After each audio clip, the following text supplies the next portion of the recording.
Max Gawn, Melbourne Football Club. You're listening to the Coaches Panel. This is Nat Fyfe from the Fremantle Footy Club. Trent Cotchin from the Richmond Footy Club. Scott Pendlebury from the Collingwood Football Club. You're listening to the Coaches Panel. Patrick Cooch from the Carlton Footy Club. It's Rory Sloane here from the Adelaide Crows. This is Tom Mitchell. You're listening to the Coaches Panel. Hey friends, it's MJ from the Coaches Panel. I hope you're well. And another week of fantasy footy in the can. We are just a touch over a handful of weeks to go left in your season. Depending if your focus is leagues, you might just have a couple of weeks left to go before finals. If it's rankings, you got a little bit further to go, and there is a bunch of stuff we want to get through right throughout this episode, helping you as you head into another round of fantasy footy. Joining me on this episode, as he has not just for most of this year, but honestly since the Coaches Panel began. Rids, hello mate, how are you? Hey, how you going, mate? Hey, guess what? The year's over.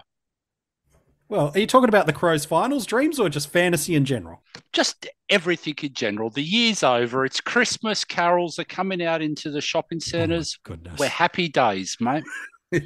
It does feel a little bit like that as we head towards the end of July, that's for sure. And if you haven't heard MiniMonk on the Coaches Panel at any time during the 2023 fantasy season, chances are you've heard him somewhere else. He's the everywhere man of fantasy footy. We love him and having him a part of the Coaches Panel. And it's good to have you on this episode too, mate. Hello, how are you? It's good to be back. Only a quarter of the season left, and it's the home stretch. It's true. And you, by the way, you got to see the hair in person on the weekend. I did. It's got to see you have a beer, which was lovely. And we had a couple. It's very good. Yeah. It's very, very good. Got to discuss Harry Sheezel's performance in person with the Harry Sheezel of fantasy footy. Anyway, we just dissect and digress a little bit from what we need to get through. There's a bunch of stuff I want to get to. I've got some Patreon questions. They've got some great stuff we want to get to them. If you want to become a supporter of the Coaches Panel, all the details to become a Patreon member you can find in the description of this podcast. I want to talk a lot about AFL fantasy with you boys tonight, and understandably so, given these formats of SuperCoach and DreamTeam have narrowing options with the very narrow, if any, trade options available to us. We'll get to that in a second, but I want to talk about popular premiums and when and who we could target. And I've got there's probably four big names I want to talk about specifically for AFL fantasy. They are Dunkley, LDU, Steele, and Mills. There's another one, but I want to get to him too. But we want to get to those boys in a minute. But MiniMonk, let's start with you. For super coaches and dream teamers, because we're going to spend a lot of time in AFL fantasy on this episode. For super coaches and dream teamers that have one or two trades left, there might be a couple with three or more, but the vast majority of the community have a couple, if that, left.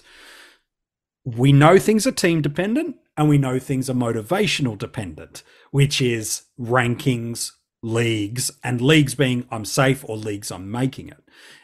In a minute, I'll get Rids to talk about the ranking side of things, about how super coaches and dream teamers should prioritize that final trade or trades. But let's talk leagues for a second. If that's your focus, how should you be approaching using these last 1, 2, or potentially 3 trades? Depends whether you think you're locked in for finals or not, and how many matchups you might need to win on the run home.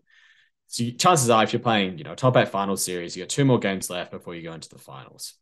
Now, if you're safe in the 8 or safe in the top 4 even, then you probably just want to hold your trades and, let the likes of, say, a Tom Green recover back from his injury and come back into the team, because he could be a number, he could be a trade that you can burn on someone else later on the season if they get injured. But if you need to make that push, you need to make that last-ditch effort to make the finals, that's when you got to start looking to burn those trades. I know that sounds very simple, but in reality, that's all it is. You're just trying to maximize your likelihood of making that next stage of the competition and then being able to go on from there. Yeah, it's good. So, Rids, if you're rankings focused, how are you approaching these final 2 trades? Again, I presume it's dependent on if you're in contention or not. So it's damned if you do and damned if you don't, unfortunately, because like if you're copying a little bit of carnage now, like look last week, okay, we had multiple popular premiums, nearly premiums going out of our teams. We had a lot of question marks around a Jordan Ridley and so on and so forth. Will Day there was plenty of rumours around before he played. It's you can't jump at shadows, okay? But if you get a long-term injury now, between now and the end of the season, and you don't feel like your bench cover can cover that adequately, that's when you have to trade, because we're looking at multiple weeks of 100 points missing, okay? Yeah. That makes a massive, and we used to years ago, MJ, and you'll remember this, we used to save a few trades really late to make a final last ditch and really make up ground in the last stretch, the last month of the season. It's not so much, because a lot of people are now being more aggressive, being more value hunting, or hunting value even. And what happens is they're banking points doing that earlier on in the season. So they're gaining a lot more. So it's much harder to really pull those ranks back later in the season. So that's why it's a really damned if you do, damned if you don't situation. And we've seen it before, yeah? We saw it last year with Cripps. We've seen it through this year. Guys who were only meant to miss a week in Oliver, or a couple of weeks in Oliver, have ended up missing pretty much half the season. That's how it feels now to an Oliver owner, let me tell you. Yeah, sure. So it's very, very hard. We're seeing Geelong saying short term, medium term, long term with their injury reporting. We're not even getting weeks out of them anymore.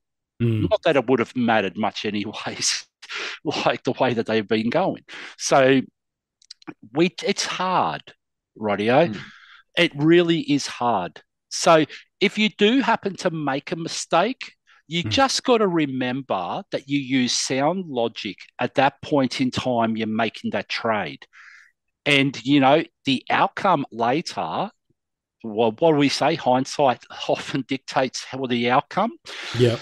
Unfortunately, that's what it is going to be. But you can't really be too harsh on yourself for burning a trade unnecessarily, because a lot of times the situation needs you to actually jump on it. Yeah, it's good.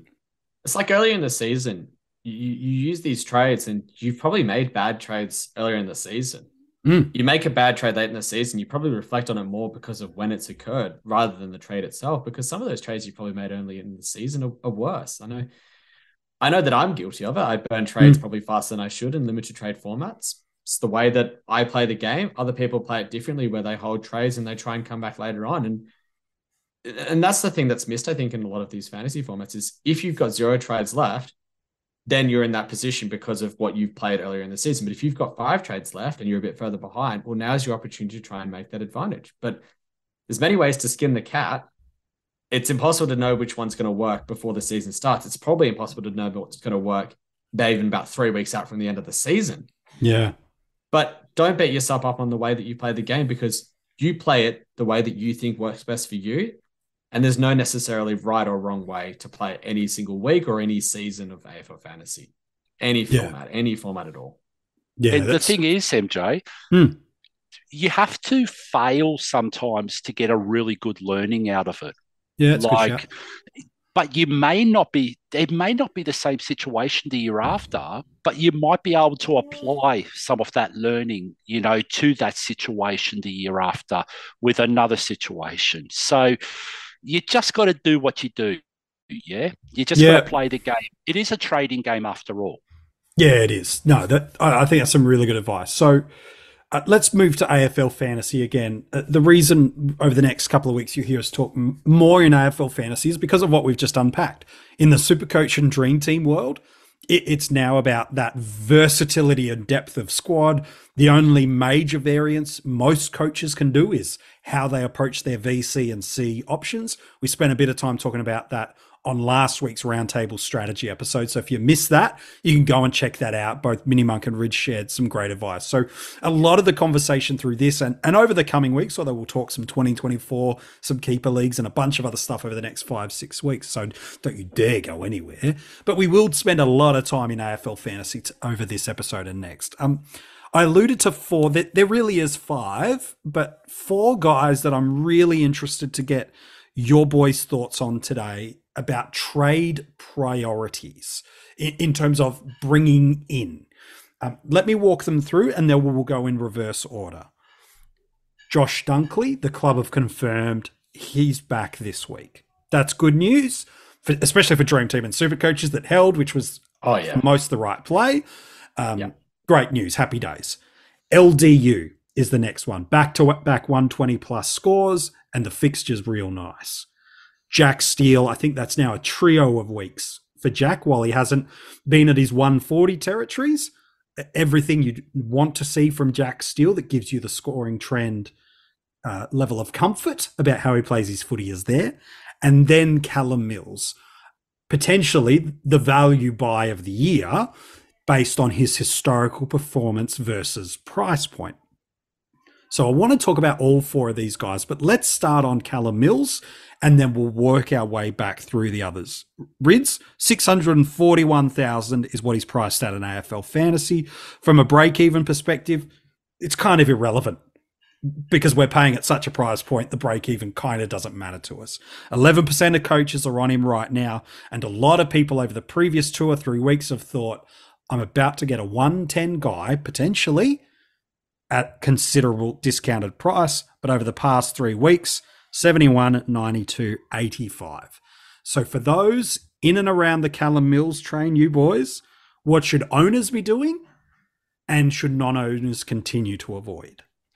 So I think the plan is Callum Mills should have really only have been that stopgap like situation. He was so cheap, it would have been almost a sideways trade from a really fat rookie.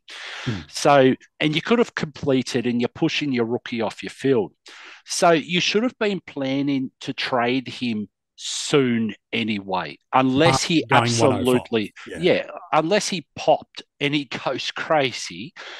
But I mean, I haven't seen that 140 Callum Mills guy from years gone by, this year. Sure. Now, whether that's a Sydney game plan, whether that's more younger mids taking more opportunity, whether that's Callum Mills putting himself into more team-focused roles, and that's dropping back behind the ball, that's playing more accountable at the stoppage, not hunting the ball as much.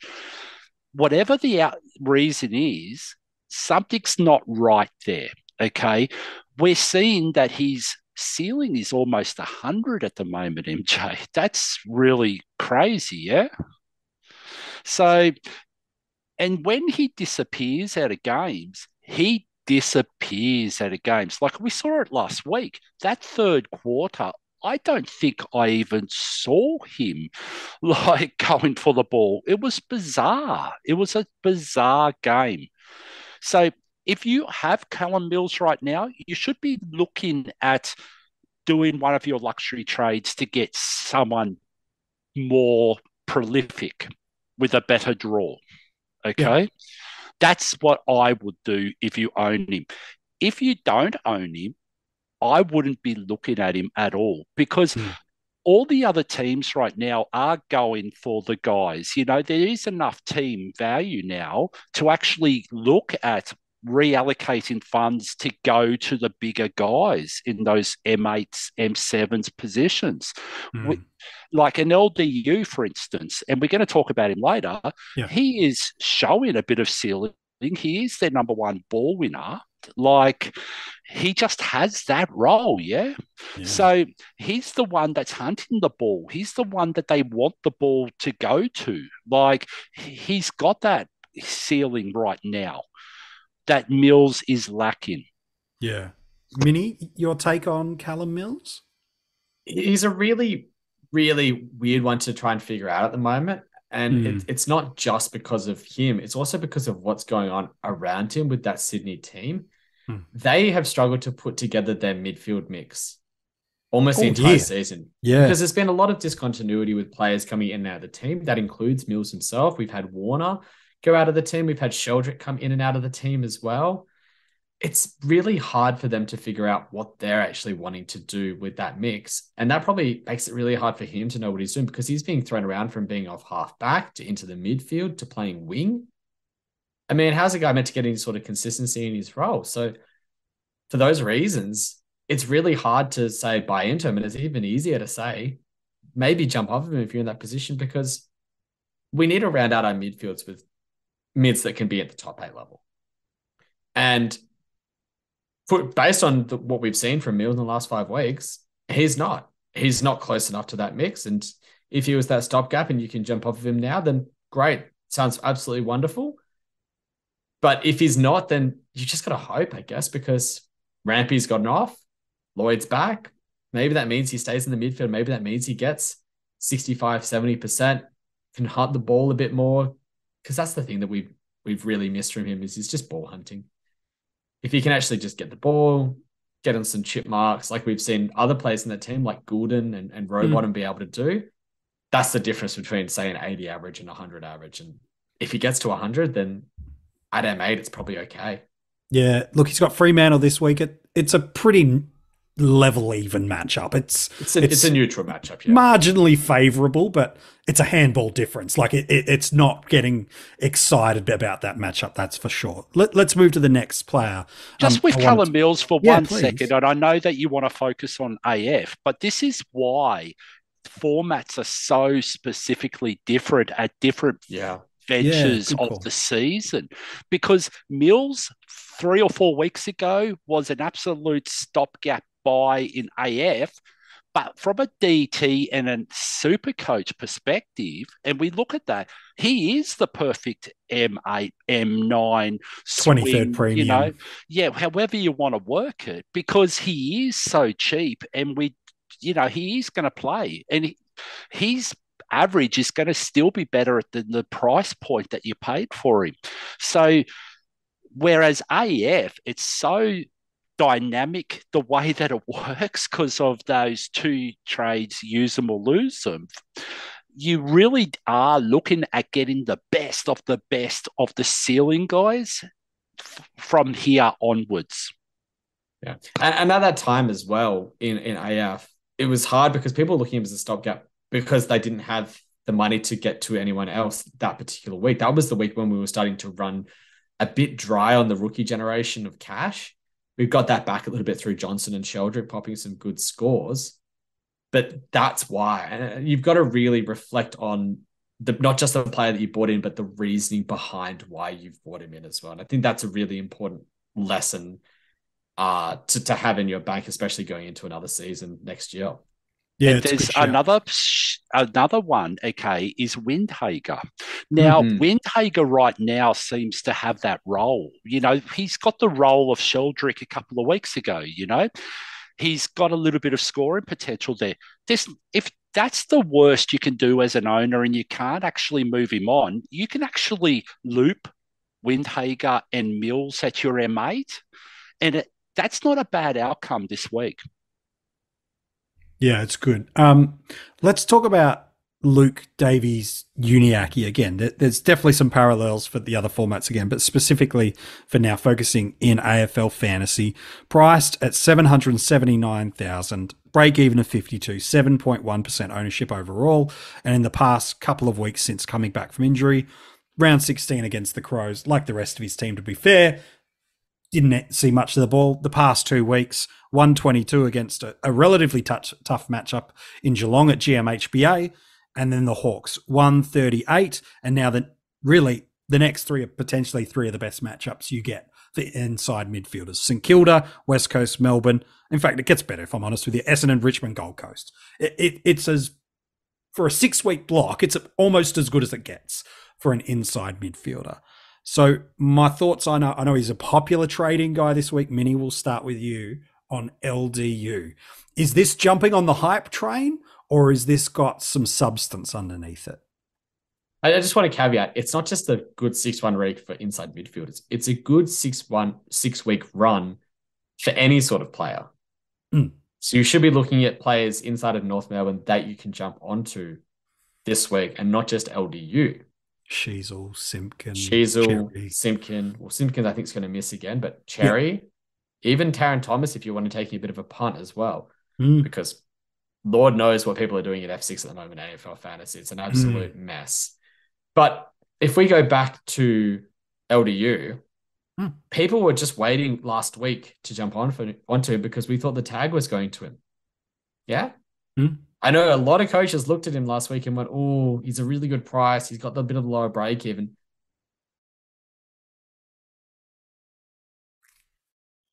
And he didn't. It didn't go to him. No one went to him. And he went absolutely off the chain. He was able to get the tackles, spread, and get to the marks. And then we looked at this week, and the same argument's kind of coming through. It's like, oh, he's playing St. Kilda. It's a lovely matchup. But he's going to get Windhagen.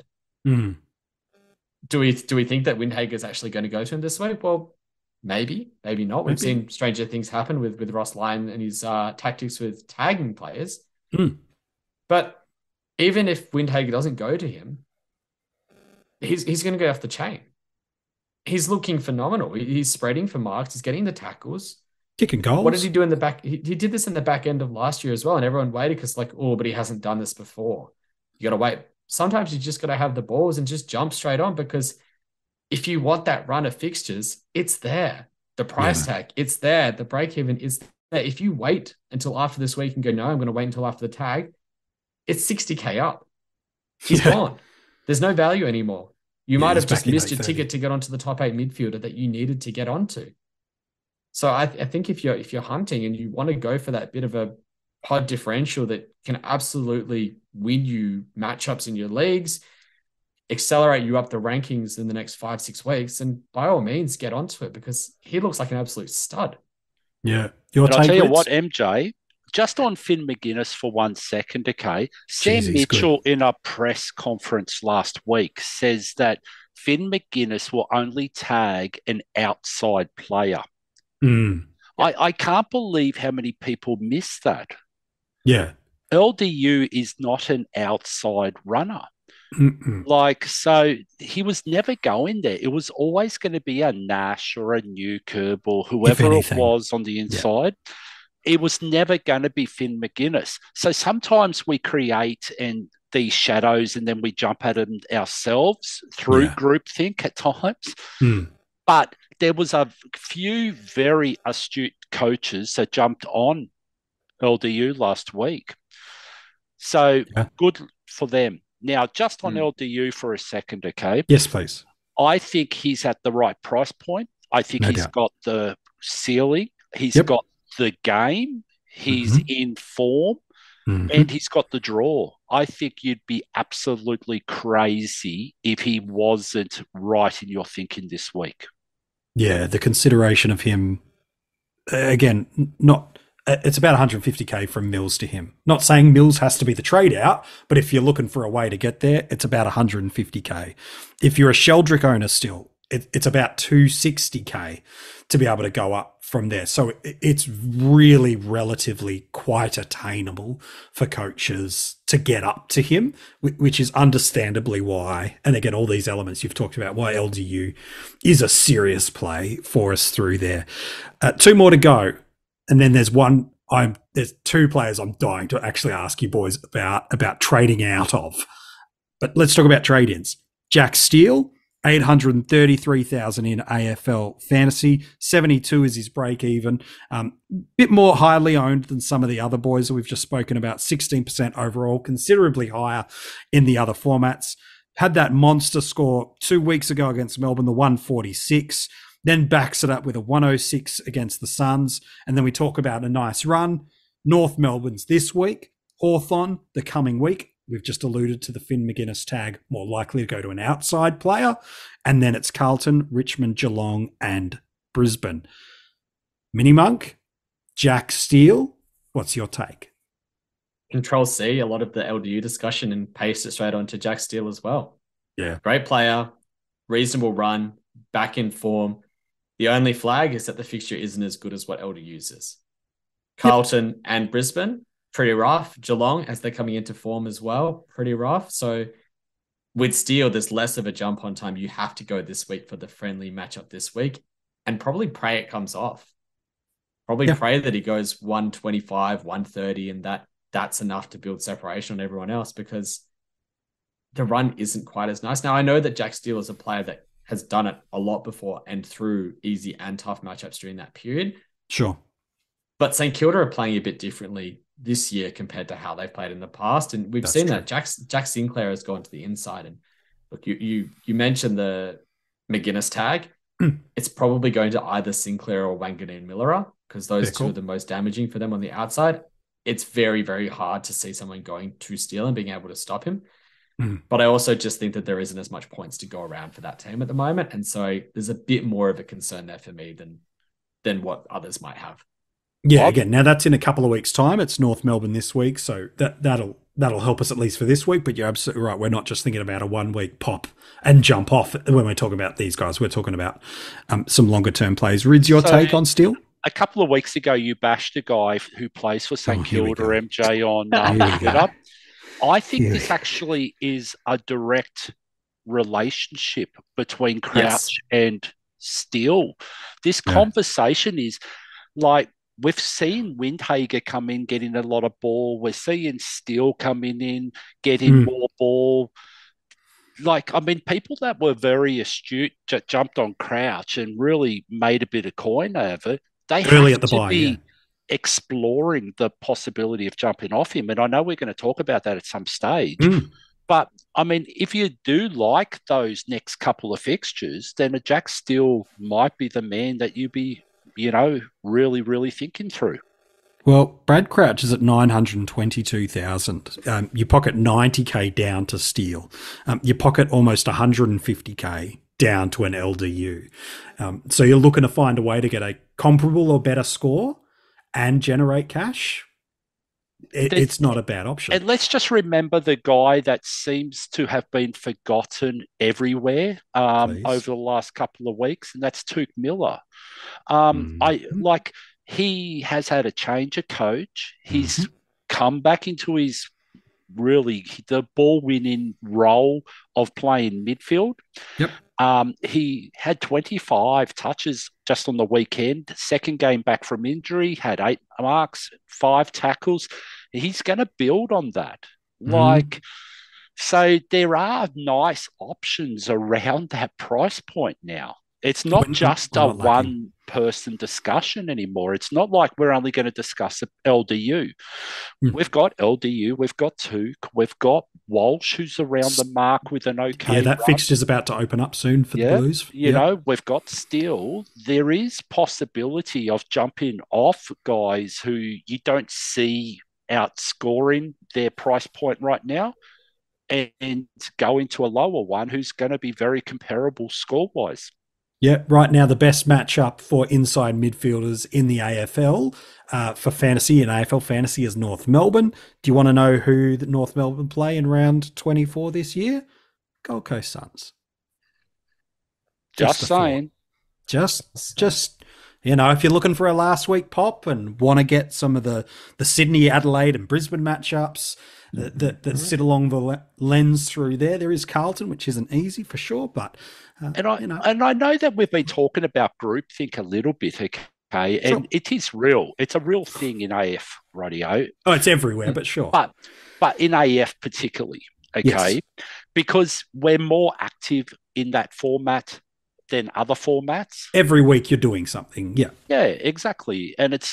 But the thing is, though, you can actually use that to your advantage if you're really, really cagey. You can see where the group think's going, and you might be able to choose a point of difference player that you see is very comparable to that, and you might be able to jump on them. And I know a lot of people, let's say, didn't jump on the Sicily group think train last week and went for someone else, and they may not have popped last week in a Callum Daniel or who was the other one that I was thinking of? On the back line. That's who? Sorry, Jack McRae. Well, there was Jack McRae. But anyways, whoever it was, okay, there were options there. Oh, well, sorry, it was a Sheasel. That's who in the back line. Yes. Yeah. So coming into a draw, it was really, really tough. Like Sheasel 2 weeks ago only scored that 50 and his role was all over the place. But, he sort of came back into the same role. He got tagged by Finn McGuinness for a quarter. He probably got tagged out of 130, 140 point game last week. Yep. But everyone in that groupthink world was a Sicily, and he was the only option. But the other two could have been comparable with draws and everything else, if not more favourable. So and at a favourable price too. Yeah, and this is where groupthink, and it's, you know what, MJ? The thing is, okay, we're a lot better educated as a community moving forward, Radio. We know the right options. We got so many great resources out there, DFS. Oh, it's amazing. We've got, it's just ridiculous, okay? Even Selby's got his own website where he's pumping out all these stats and everything else. Twitter, Facebook, there are dozens of great content creators that, again, even 5, let alone 10 years ago, the level of resources and insights just didn't exist. Yeah, so of course groupthink's going to exist because the community is very active. Yes. Like whether it's Twitter, Discord, whatever the social media train that you want to use or the platform, they're very active. So, of course, the groupthink, because we are very well educated. But the thing is, that education should be, you could be able to compare and find another option sometimes. But guess what? That groupthink hype guy that we often talk about, that might actually be the perfect guy to jump on for the week. Absolutely. Well, LDU's an example of it this week. So much love in the community for him this week. And you do the analysis, But you think about the history, okay, of how the year's gone. Zak Butters was that guy many, many moons ago, Radio. Brad Crouch was that guy a few moons for ago. a while. Merritt was that guy. We've got perfect examples of people that just popped and they continue to pop. Bontempelli was another one. Sarong earlier on in the season. There is examples of guys.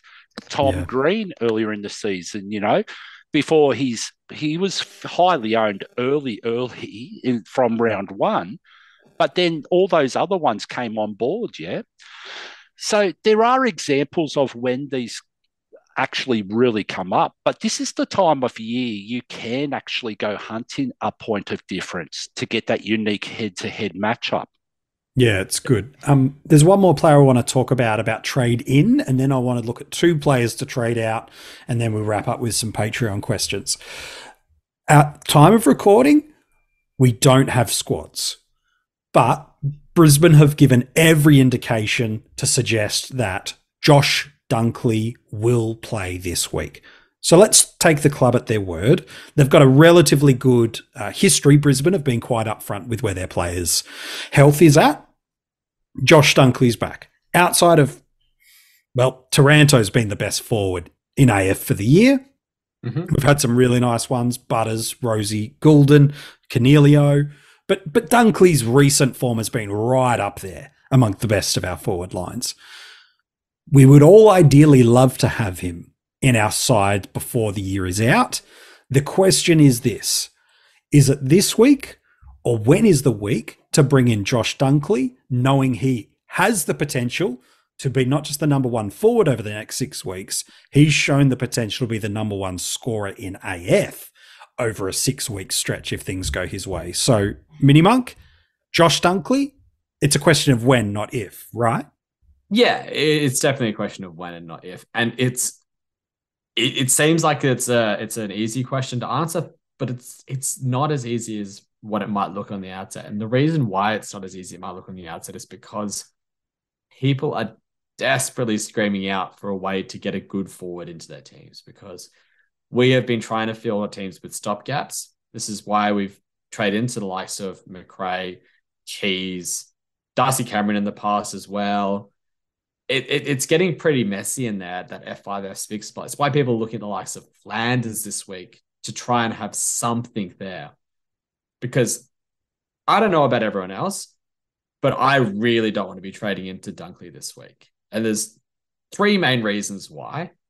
One is that his break-even is still quite high, so I think I can get him at a cheaper point. Number 2 is that he's coming off of a calf injury. Yes, the club is saying that he's all good to go, but that could still mean an early subbing out of the game, or even a green vest going into the game potentially. I think it's very unlikely, but a red vesting wouldn't surprise me. But 3, and most importantly of all, the matchup is just not there. It's Geelong. And I don't know if people are paying attention, but they look good at the moment, and they have sneakily become one of the most restrictive midfields in the competition to score against. Their last 5 is up there with what Port Adelaide and Carlton are like. It's pretty rough. Now, yes, Dunkley is a really good scorer, but when you combine 3 big red flags together, that's when you start to go, I want to wait, I want to see it. And then when to jump on, well, I think it depends on how he looks this week as well. If he looks back to 100% fitness, he gets 80% game time and he pops a 90, that's probably a win-win for everyone. If you've got onto him, you've got a 90 out of a player that you've jumped onto and you're a week ahead, you can focus on another upgrade, fine.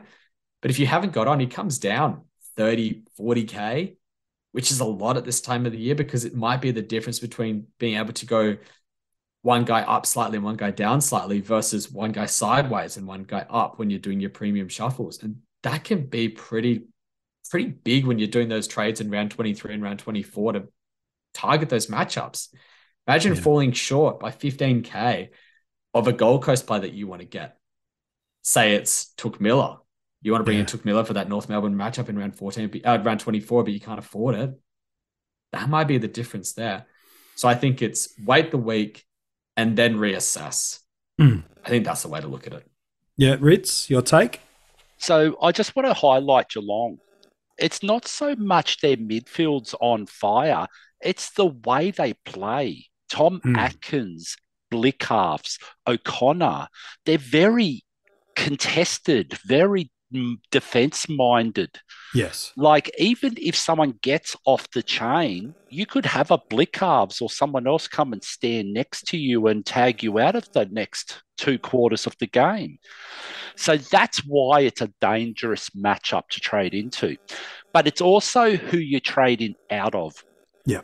Now, someone like a Josh Dunkley, if you think he's like lowest point is going to be an 80, a 90, on his first week back from injury, then that might be better than a Darcy Cameron at 50% ruck, or that might be better than a Ben Keys who's not getting the CBAs that he was only a short period of time ago. Yeah. That might be better than a Flanders or whoever else you got at F6, because it is messy. There's no problems about that. So it might even be a Himmelberg, yeah? Like, you might even have a Himmelberg there. Like, I would be more confident owning Dunkley now and losing 30K for that late season rush if you've got enough cash to make your trades the next couple of weeks. Yep. It's good. Let's talk about players to trade out. There's 2 I'd like to address. One I know you're both chomping at the bit to get to. So I'm going to make you wait 5 minutes to get to that one. I want to talk about Zak Butters. There's a couple of variables around it that I'd like to caveat, and then I'm going to let you boys loose for a couple of minutes on Zak. Been one of the best forward buys in season that we could have had all year. Currently owned by 23% of the overall comp, but in the top 100, he's owned by 87%. Coming off a 3-week, relatively slow compared to what he did for the big portions of the middle third of the year, with a 68 and 86 of 102. So MJ, sat out a lot of the... Yeah, okay. It's really 3 of the last 4. Yeah, that's true. Because he had the 77 against Geelong the round before. Yes, no, that's true. Thank you. Sat out a lot of the last quarter last week with a shoulder injury, had the scans, and the club have come out multiple times this week and not just said he should be right, but Wednesday evening the club have said he's playing. So Zak Butters is playing. But recent form, high break even, maybe that matters, maybe it doesn't. Interesting couple of weeks for Port Adelaide too. Arguably, they're in their hardest stretch of 4 games in terms of matchups they've had for a couple of months. My question to you is, when you put all those things into a big mixing pot, what And when could we consider trading out of Zak Butters? You got a thoughts for us there, Rids? It's very hard. Like, I would actually be tempted to trade out of him right now. But I want him back before that round 24 matchup, Against Richmond, yeah. So it's really, really tricky. But there's also a world that Port Adelaide manages him in game for the next 6 weeks in preparation for a big final series, because he is almost their most important dynamic player at times. You could argue that, yeah. And so they've got a Rosie, they've got a Willem Drew, they've got a Francis, they've got a Wines. It's not like their midfield is really lacking. There's a couple of interesting matchups between now and the end of the season. I think this week, though, they play Collingwood. Collingwood's pretty good with inside mids. Yep. So I think they'll be very keen to win this week if he does play. They'll be pretty keen to win the next two, to be fair. They'll never want to drop a showdown. Yeah, but really, they could probably win against Adelaide at the moment without playing him, okay? Very true. But then there's the next one. The Geelong at GMHBA. The reigning premiers, Geelong at, as you just said. Thank you. Then there's 3 rounds. The last 3 rounds, I don't know if they're going to be top 2 by then or... it's going to be really decided. If they win 2 of the next 3, they've pretty much got themselves locked into the top 2. Yeah, so it's going to be interesting, yeah? So what happens in that last 3 is really going to dictate the outcome of if you trade out of him now. Like, if they've got top 2 happening and they've locked it in, they could easily manage him through the last 3 to get to the finals. So it's such an intriguing conversation. So I'd be hesitant to trade out of him. But if I was to trade out of anyone, it would be him, if that makes sense. It does. So MiniMonk, you talk about this hesitation to trade out Butters. Is part of that also linked not just to the fixture, the scoring history he's shown this year, all those variables? Is part of it also around the options to trade into in our forward lines as well? Absolutely, it is. If you've got most of those targets that you want to have in your forward line, I'm talking Taranto, Goulden, his teammate and Rosie, maybe you can throw Cornelio into that mix as well.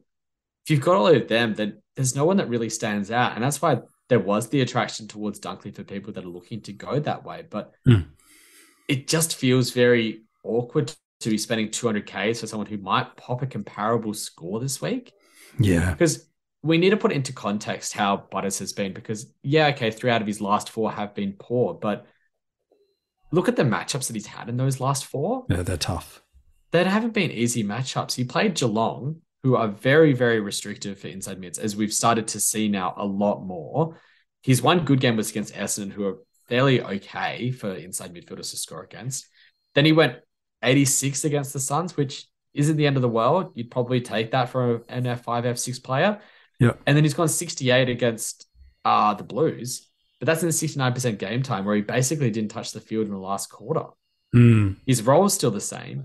He's still getting 65, 70% of CBAs. They look low on the weekend because he didn't play that last quarter. And the other thing is that Carlton is a tough matchup for inside midfielders. So, he's had the rest. Scans have come back. There's been nothing but positive messaging from the club regarding him. I think if it was a week later and Dunkley was back in and you'd see him play through a full game, then I'd have no hesitancy doing that move. But if you don't have that obvious target to go to this week, then I feel like it's just a bite the bullet and sit with him. So, MJ, I also want to call out, we mentioned a couple of names earlier on in the episode, okay? We talked about a Caleb Daniel and we talked about a Harry Sheasel. Yeah. They are viable options, but you're taking them on like trust, Yes. You're not taking them on anything else. It's really a trust of the draw, the trust of their role remaining what it is. It's really based on trust. So it's really going to be to the individual on how much they trust those guys.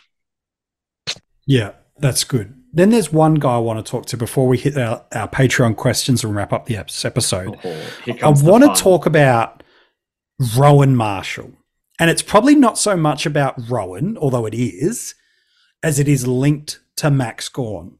Now, at 989,000, you pocket 210,000 of going from Marshall to Gawn. The narrative is now very, very clear to Melbourne and to basically every footy pundit. Gawn and Grundy don't coexist well because neither are forwards. They are both great ruckmen.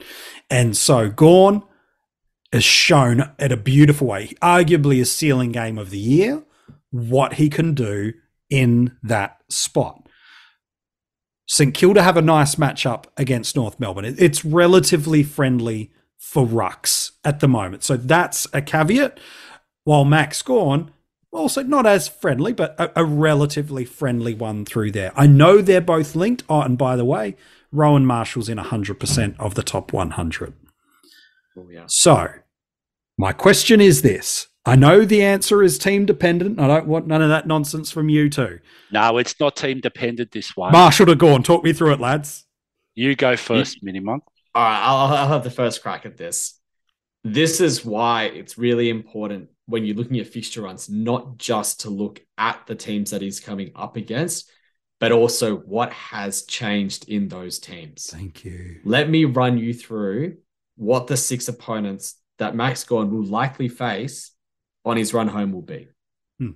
If we started off, he has Adelaide this week. Positive matchup. Week after, it's Richmond, who are normally one of the most restrictive ruckmen. But the problem is, Nankervis isn't going to be there that week. It's his last week of his suspension. He's going to be rucking against Soldo. Probably a positive matchup. Week after, North Melbourne, it's not going to be Goldstein. It's probably going to be Cherry. Positive matchup. Then it's Carlton, Hawthorn, Sydney. Now, Carlton and Hawthorn can be a bit restrictive, but in recent times, they've been less so. And they have high variance, those two teams, week on week. Exactly.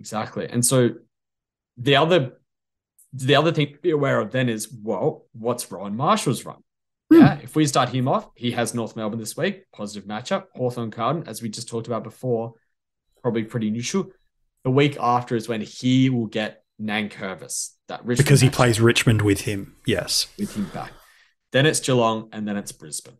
So they're not too bad in terms of comparability of matchups. So this is what you would call a high risk, high reward play. Yes. Because you are banking on the fact that Gawn is going to be rucking solo for the next 6 weeks, or at least for long enough, and you don't get any carnage that if you need to trade out of him, you can. And be banking that you can do a lot with the 210K that you make doing that trade, either going from an underpriced premium to a full Uber premium, or being able to fix let's say a Windhager or a Johnson or a Sheldrick up to a premium and getting that as your last premium. Well, you can get an LD or a Steele basically with that cash. If you've got a bit of cash in the bank, then yeah, that is on the cards. And you're banking that Gawn can at least match Marshall over the next 6 weeks, and it's the combination score, not just the one-on-one. Yeah, exactly. That's a higher risk play. You're also going to be banking against everyone in the top 100, which is why there's the reward. Because if you get 15 points on everyone each week, just on Marshall from Gawn, 120 up. That's 15 points that you have on 95, 96, 97% of the top 100. Because I can tell you right now, there will not be many coaches that will trade out of Rowan Marshall this week. It is a scary move to make. But if you want to be the one to make it, and you want to be the one to take it on, then by all means, have a look at it and see if you can do it. I like it. So, MJ, I'm actually trading out of Rowan Marshall this week in AFL Fantasy, and I'm going to Max Gawn, but only because I can get a Sheldrick up to Jack Steele as my second trade.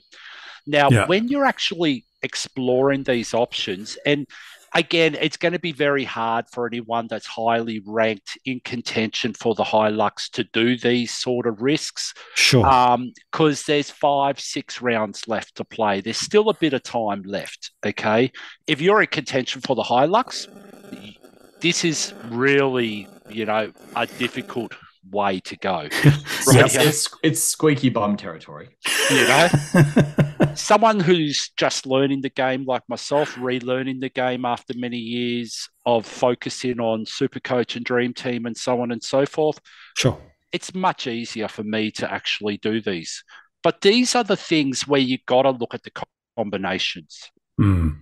I'm looking at Max Gawn, worst case scenario. How many years has he been 100 average in ruck?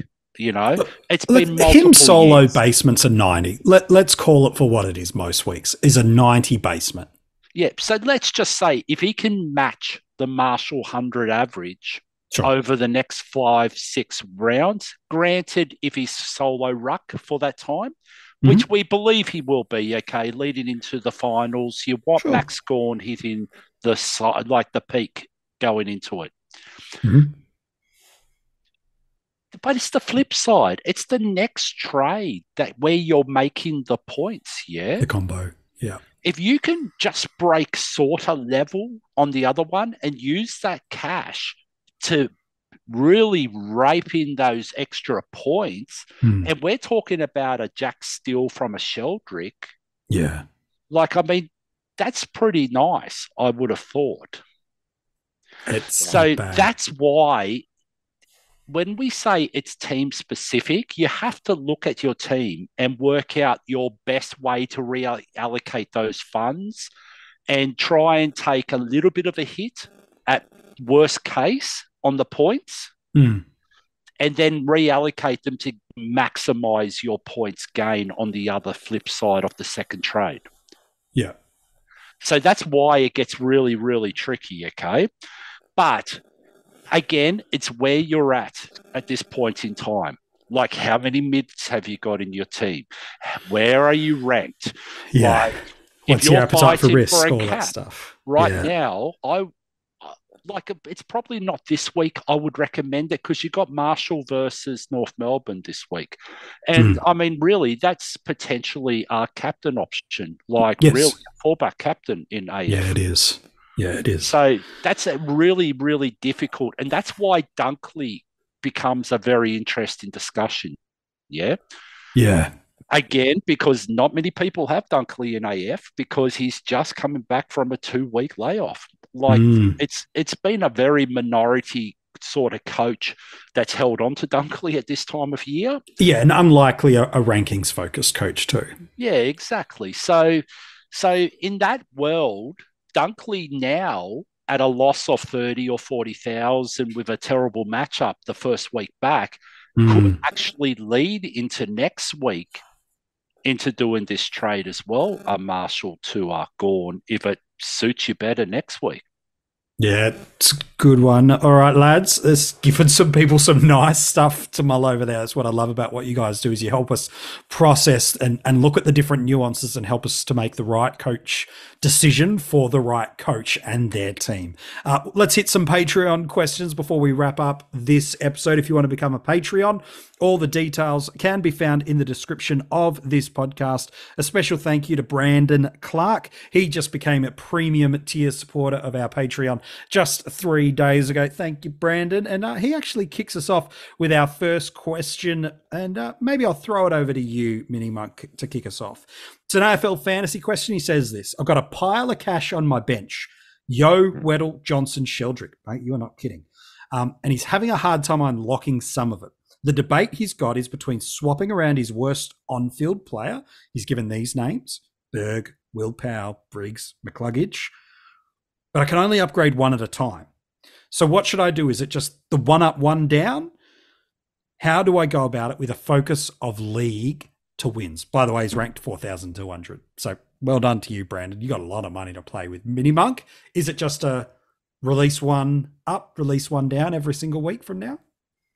Yeah, I think if you focus on league, you've got to try and cash in that bench as much as you can over the next 2 weeks because you're coming into finals. But if you're cashing it in, you've got to go right to the top. And, you know, you were talking the likes of Berg, you're talking the likes of some of the other ones. I didn't quite catch all of them. Oh, it There's a was lot to talk Briggs, about. McCluggage, Berg, who he's got his worst on field, but it's Weddle, Johnson, Sheldrick, and Yo. If you can get Yo, who's probably not coming back for a little bit, and Himmelberg up to, I don't know, let's say a Sicily, who now might actually be a pretty good option, and a rookie that's playing, let's say someone like Paris. Yep. That feels like a pretty good move to make, because if you cull two of those players, yeah, you're getting the money, but you're also waiting a bit. And it's just very awkward because you're going to have to make an upgrade at some point anyway. So why not just make it immediately?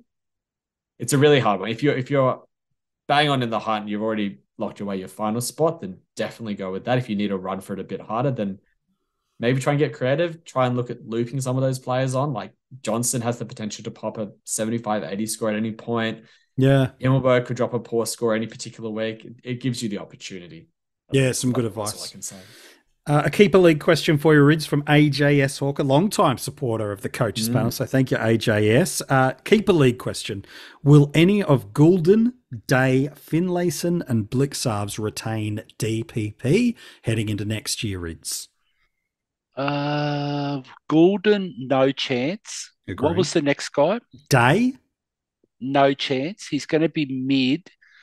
Because Finlayson? Oh, we'll get to Day. Sorry, stay there. The starting one with Day is he's starting in the midfield so much that even when he works back, there's going to be a real grey area. And I don't think there's 35% like time back, you know? And that's generally the guide that they try to use that when they're doing starting that. Positions matter a lot. So I think that's a fair call. Finlayson? Finlayson, I think he's actually going to be just a forward only. I don't think he's rucking enough, and it's only when people are actually coming out of the ruck, like Lycett got injured, like when they played Hayes and so on and so forth. So I don't have a good feeling about him retaining the ruck forward at the moment. It's good, and we'll talk about the final one in a second. Remember, if you are playing Keeper Leagues, champion data do use finals data in the decision-making process of position. So don't just go, it's at round 24, I'm good. No, if they're playing through finals, there's 1, 2, 3, 4 more weeks of variable data. Which makes it, and I disagree with them doing that, okay? Sure. I really do. But it makes it hard with keeper leagues when they do the one injury can really impact, that position. Oh, yeah, it definitely can. Blixarves is the other one. Mid-ruck is the status he has at the moment, Rids. Such a weird one, isn't it, ever? Oh, he could, I think he's a genuine chance to keep it, but it's so hard to know. He is a genuine, but he's starting more on the ball, not as a wing and a mid, But then he floats into the ruck in position around the ground. It's really hard. This one could go either way. Yeah, it's a really good one. You want to see an anomaly? If you look at Geelong's CBA percentages for the season, the top 3 based on their averages are Stanley, Blixarves, and Segler. Yeah, it's bizarre, isn't it? It's weird. It's pretty incredible. Peter Bakes has got a question for you. MiniMonk will throw it out as the Freo fan of the coaches panel. Is Luke Jackson a viable play due to Darcy's injury? He's historically scored well when solo ruck. What's your thoughts? He used him as a pod in the bye. Should he go again? The problem is that he might not be a solo ruck. That's true. The comments are coming out from the club that they actually want to try and play Jackson forward a bit more. And that's a bit because he's been hampered by injury the last few weeks, and also because of the way that our forward line tends to structure up. Mm-hmm.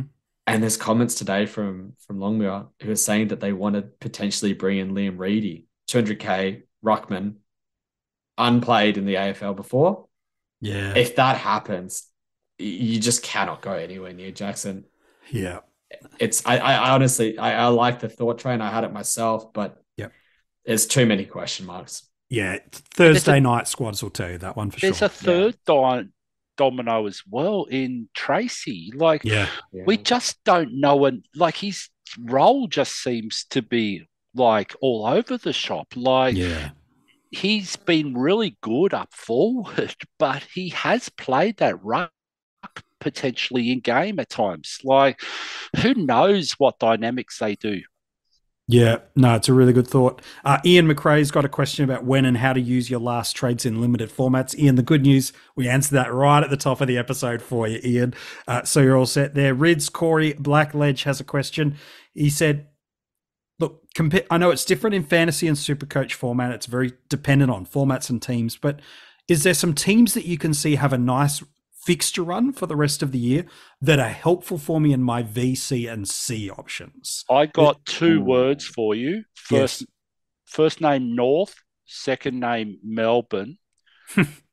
But it's not going to help you with your C options. You should, it's VC only. because they fall late in the rounds as well. It's not great from that perspective. Someone like a James Sicily over the next couple of weeks with his ceiling that he has could be a nice VC type. Yeah. It's a good shout. Then Luke wraps us up with the last one. He says in AFL Fantasy Centers, a DM on Patreon, because can't be bothered answering on the comment section, Luke. That's all right, Luke. Good on you, mate. Is my worst two players on field, Himmelberg and Mills, who should go? I've got 900K to play with. I'm assuming he's got some money in the bank there. He's given us not much else. MiniMonk, Mills, and Himmelberg are his worst two. He could get up to a 900K-ish player. Who's going for you? I think it's Mills. I really, really do think that it's Mills. And it's just because who in the 900K mids would you rather have compared to who would you rather have in the 900K forwards? Well, it's 900K McRae and mids. Cogs, maybe he doesn't have. I don't know where he's got. Send us a message, Luke. 900K mids, the world's your oyster. You have half a dozen players that have good runs in the year, that have a good matchup this week, that have a good break even that you can jump onto, whereas the forwards, there's maybe, two? And if you don't like either of those options, then if you do like either of those options, just DPP one of your forwards or your defenders into that line, and you've got Himmelberg to have that flexibility and pick them up, but it's probably Mills. Yep. No, it's a fair enough thought. All right, lads, you've been sensational on this episode, as you have right throughout the year. MiniMonk, as always, a pleasure, my friend. Wonderful. And Rids, as always, a pleasure, mate. Well done to you for your fine work on this episode and through the season proper. So I might bring a friend with me in the next couple of weeks, okay, just to come say hello and Here we go. have a bit of a chat for the panel. Okay. Everyone will know this guy. And so I might I'm not going to go out and tell people who it is, but I might just see whether he wants to pop along and say hello to people. Okay, just planning on introducing someone new to the panel, are you, mate? Well, potentially. Okay, all right. Well, leaving it very vague. That's intentionally vague. Hey, look, I'm a social butterfly these days. Look at he's on Twitter groups now, ladies and gentlemen. Who would have thought? Saw something out with you accidentally joined a group chat. I do this often as well. So, anyways, that's how it does. And that's do you get butterfingers on the trade button as well? But that's Louis' fault. I was added to groups. Okay, so there you go. So we love you, Louis.